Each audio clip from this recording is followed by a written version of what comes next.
बंगाल में भाजपा हार गई, बहुत लोग खिन्न हैं और बहुत सारे गंभीर विषय स्थगित हो रहे हैं। कोई भी हार पहले मस्तिष्क में होती है, फिर एग्जीक्यूट होती है, नैरेटिव सेट किए जाते हैं। एक बड़ा नैरेटिव कोरोना को लेकर सेट किया जा रहा है। कुछ पत्रकार, कुछ सोशल मीडिया के वामपंथी, कुछ शांति दूत इस नैरेटिव को चला रहे हैं कि राम मंदिर के लिए जो 1100 करोड़ या कुछ उसके आसपास राशि एकत्र हुई है, वो राशि कोरोना के लिए दी जानी चाहिए। सुनने में बड़ा मीठा प्रस्ताव लगता है, सामान्य बात है।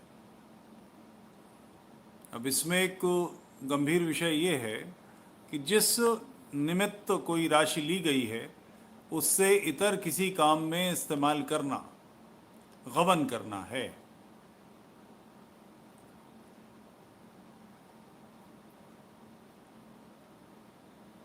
तो क्या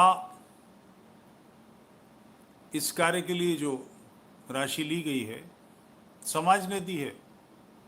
दूर पर्वतों के बिल्कुल छोर तक, दारचूला, मुंशियारी, लद्दाख, इंटीरियर एरियाज तक इसका संकलन हुआ। तो केरल के और धन संग्रह किया।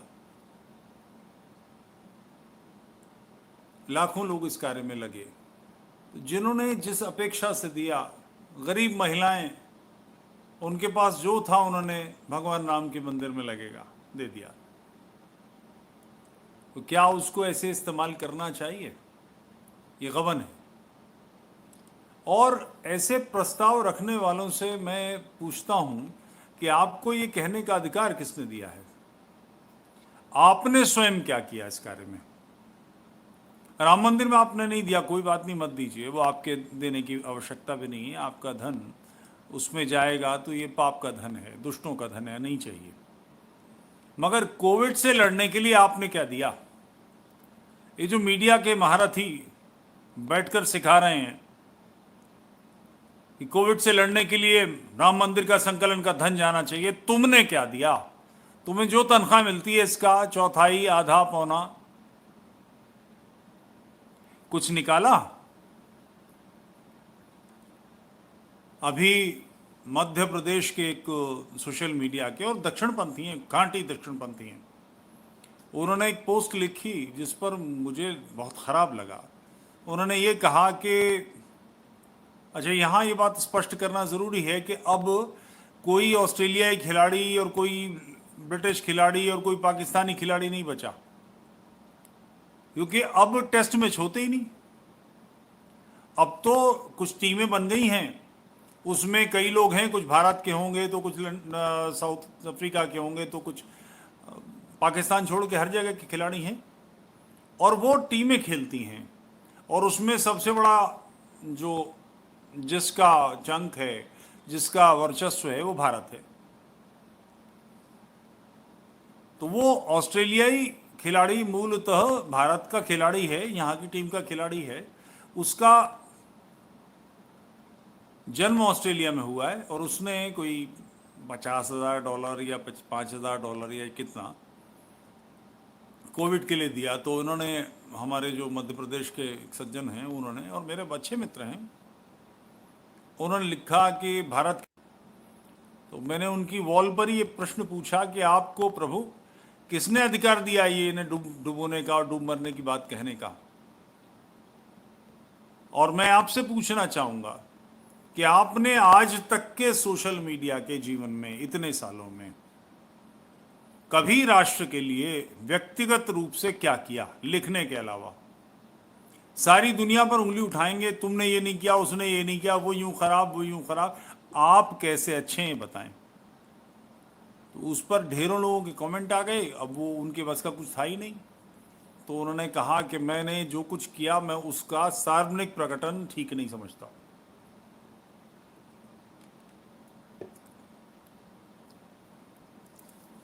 तो ये जो उंगलियां उठा रहे हैं कि राम मंदिर का पैसा तुम्हारे बाप का है, तुम कौन हो कहने वाले?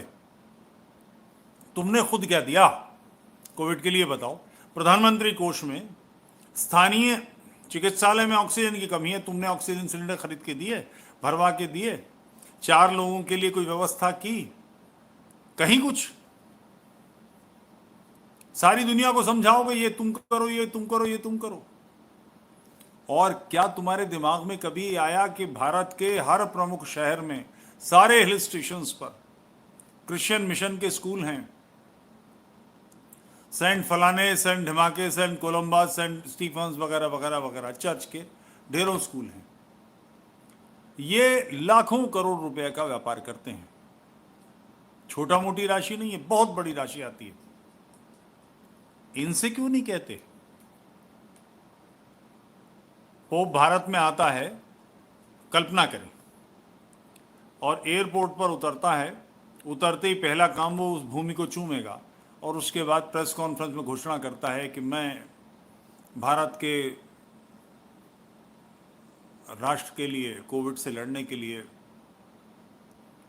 $5 करोड़ की घोषणा करता हूं। हंसिए नहीं, मैं गंभीर बात कर रहा हूं। किसी इस्लामी इंस्टीट्यूशन से आपने रूह अफ़ज़ा बनाने वाली कंपनी हमदर्द साल भर रूह अफ़ज़ा बनाती है। इसके मील मील लंबे गोदाम हैं जिनमें रूह अफ़ज़ा बनाकर भरा जाता है और उसके बाद ये बेचा जाता है। और ध्यान रहे, ये कंपनी भारत और पाकिस्तान दोनों में है, बहुत बड़ा व्यापार है। हिमालयन ड्रग, इसका मालिक मुसलमान है। कभी आपने सुना है रिलायंस दे रही है, टाटा इसके लिए कार्य कर रहा है, हिमालय, हमदर्द या किसी और इस्लामी कंपनी ने कुछ सोचा? कभी किसी मदरसे ने घोषणा की? कुछ नहीं कर सकते मदरसे, तो उनके वार्ड तो बना सकते हो, अपनी जगह तो दे सकते हो कि इसमें कोरोना का वार्ड बना दो। तुम्हारे मुंह से ये कभी निकलता है ऐसी बात कहने के लिए कि तुम्हारा मुंह नहीं खुलता, जबान बिल्ली ले जाती है, मुंह में दही जम जाता है? मिशन से कहो ना, इससे पैसे दिलवाओ, इस पे दबाव बनाओ। ये सारे संसार के आपको ध्यान होना चाहिए, नहीं है तो अब ध्यान कर लीजिए। अभी कुछ समय पहले नेपाल में भूकंप आया था, चर्च ने हवाई जहाज भर के बाइबल भेजी, खाना पीना नहीं, दवाएं नहीं, पीड़ितों की सेवा करने के लिए नर्सेज नहीं, डॉक्टर नहीं, बाइबल भेजी। ये गिद्ध हैं, बीमार को का इंतजार करते हैं कि इसकी सांसें कमजोर हों तो टूट पड़े। इनसे कहो, ये जो पलटन है ना जो कहती है कि हम इस बार पाकिस्तान जाएंगे तो अपने साथ लाल किला ले जाएंगे, ताजमहल ले जाएंगे, इन कमबख्तों से कहो ये मोटे मोटे व्यापार कर रहे हैं हैदराबाद में, इधर उधर मोटे मोटे, मतलब हजारों करोड़ का काम है इन लोगों का। जो कहते हैं 5 मिनट मिल जाएं, इनकी अपनी उम्मत भी तो मर रही है, उसी के लिए कर दो। तुम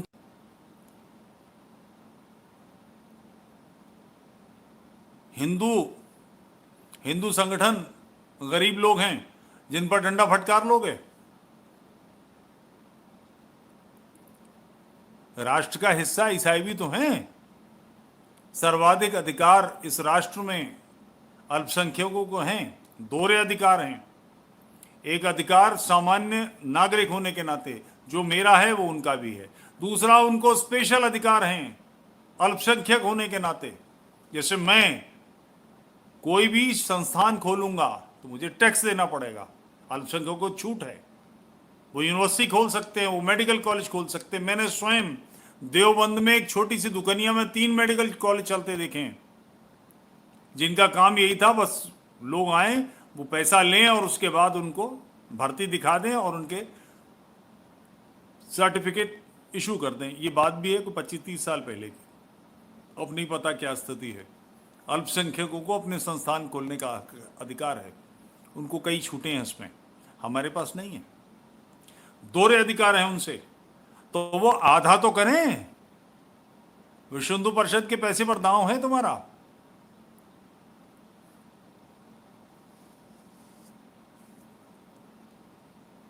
केरल का जो पद्मनाभ स्वामी का मंदिर है, जो वस्तुतः केरल की जो स्टेट है, पुरानी त्रावणकोर स्टेट, उसके राजा दीवान हैं और पद्मनाभ स्वामी राजा हैं। तो केरल स्टेट का जो रेवेन्यू है वो सारा, उस रेवेन्यू से वो मंदिर चला है, वो उसके ट्रस्टी हैं, वो सारा उसमें है, उस पर दांत लगता है। कोर्ट भी चाहता है कि इसे खोला जाए। इन चर्च नहीं दिखाई देते तुम्हें? ये चर्चेस जो कमा रहे हैं और जो लीगली उसका एक हिस्सा भारत के हिंदुओं के धर्मांतरण के लिए, धर्मांतरण यानी राष्ट्रांतरण, एक राम बलि जब रैमबुल बनता है तो उसकी जड़ें इस देश, एक हिंदू जब मुसलमान बनता है तो उसके पूर्वज, जो बदलने का कोई मतलब नहीं है, मगर वो अरब के गधे से भी जोड़ेगा, मगर वहीं से अपना रिश्ता जोड़ता है। उसकी धमनियों में यहीं का रक्त है, मगर वो मानसिक रूप से वहां से जुड़ जाता है। उससे पैसा लेना नहीं सूझता, उस पर दावा बनाओ, उससे बात करो, देखें कि तुमसे क्या निकलता, तुम्हारी औकात क्या उनके सामने। राष्ट्र और राष्ट्र के प्रति जो भी कार्य सजग होकर राष्ट्र कर रहा है, समाज कर रहा है, वो तुम्हारा दबैल नहीं है, तुम्हारे बाप का नौकर नहीं है कि तुमने कहा इसके पैसे दे दो। क्यों दे दो? तुमने क्या दिया? सीधा सवाल। ये जितने लेफ्टिस्ट हैं, जितने पत्रकार हैं, ये बताएं। आपने सुना होगा कि विधायकों ने तय किया कि 1 महीने की, 1 दिन की, 1 घंटे की, जो भी होगा उसकी राशि दे दी जाए। कभी किसी ने सुना है कि प्रेस ने कहा हो, मीडिया ने कहा हो, किसी टीवी चैनल ने कहा हो कि हमारे सारे पत्रकार अपनी 5 दिन की, 10 दिन की, 15 दिन की तनख्वाह दे देंगे? जो सारी दुनिया को ये तय करते फिरते हैं कि तुम ये करो, तुम ये करो, ये खुद क्या करेंगे? सारे संसार को सिखाने वाले उस सबक को खुद भी पढ़ते हैं कि नहीं? ये गंभीर प्रश्न है।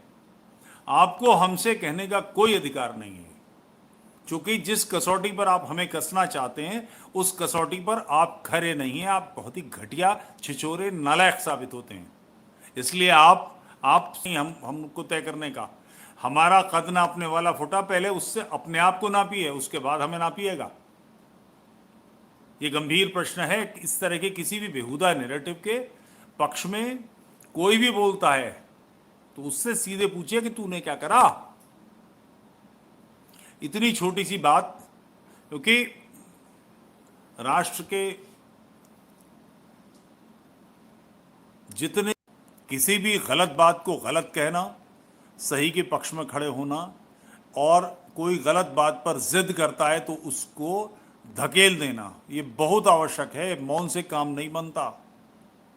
बहुत समय हो गया है ये सब होते हुए और राष्ट्र नष्ट होने की स्थिति में आ रहा है। कृपया इसके पक्ष में मुखर होइए। पौरुष का कोई विकल्प नहीं है, पौरुषवान बनिए। बस इतनी सी बात कहनी थी जिसके लिए मैंने आप सबसे संबोधित होना आवश्यक समझा। एक छोटा सा निवेदन, YouTube चैनल तुफैल चतुर्वेदी को कृपया सब्सक्राइब कीजिए, बेल आइकन दबाइए, अपने मित्र बंधुओं को प्रेरित कीजिए। बहुत बहुत धन्यवाद। प्रणाम स्वीकारें।